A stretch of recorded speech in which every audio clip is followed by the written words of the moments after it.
Assalamualaikum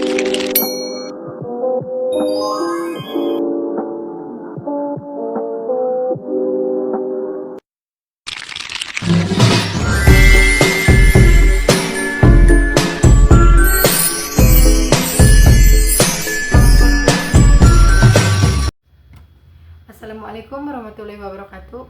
Perkenalkan, nama saya Uningsi Komaladewi dengan NIM 2411272. Prodi Hukum Tata Negara, Fakultas Syariah, Universitas Sultan Maulana Hasanuddin Banten. Dan di sini saya akan menjelaskan tentang terminologi KHI dan bagaimana kedudukan KHI dalam sistem hukum nasional di Indonesia.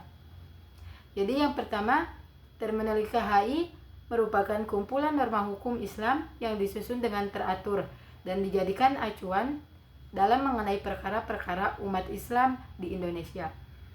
Istilah kompilasi mengacu pada pengumpulan sejumlah peraturan hukum yang bersumber dari Al-Quran, hadis, ijma, qiyas, buku-buku fikih, serta praktik hukum yang ada di Indonesia.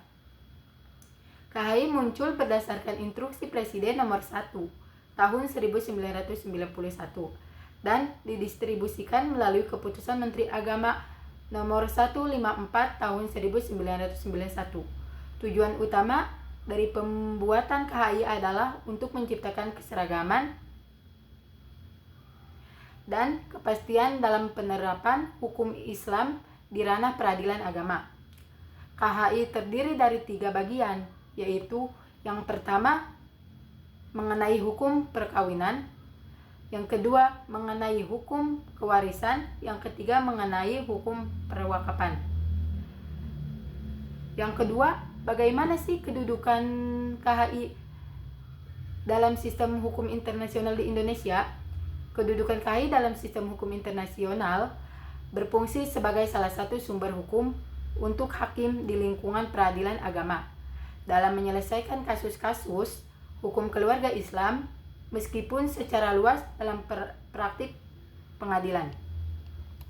Posisi KHI dalam sistem hukum nasional dapat dipaparkan sebagai berikut, sebagai acuan bagi peradilan agama dalam memutuskan perkara perkawinan, waris, dan wakaf di kalangan umat Islam.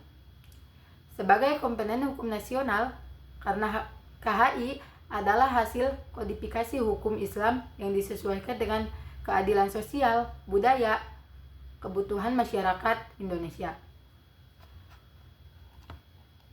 Sebagai sumber material yang melengkapi peraturan undang-undang yang berkaitan dengan hukum keluarga Islam, sebagai alat untuk menyatukan hukum Islam sehingga terdapat konsistensi dalam menerapkan hukum oleh hakim peradilan agama di seluruh Indonesia. Memberikan kepastian hukum oleh hakim peradilan agama dan keadilan bagi masyarakat muslim dalam menyelesaikan sengketa yang berhubungan dengan hukum keluarga Islam. Jadi kesimpulannya, kompilasi hukum Islam adalah pengkodean hukum Islam menjadi acuan bagi umat Islam dan hakim peradilan agama dalam bidang perkawinan, kewarisan, dan perwakapan. Dalam konteks sistem hukum internasional Indonesia, KHI memiliki posisi sebagai sumber hukum, material, dan pedoman resmi bagi peradilan agama untuk mencapai kepastian, keseragaman, dan keadilan hukum bagi umat Islam. Cukup sekian dari saya, kurang lebihnya mohon maaf. Wassalamualaikum warahmatullahi wabarakatuh.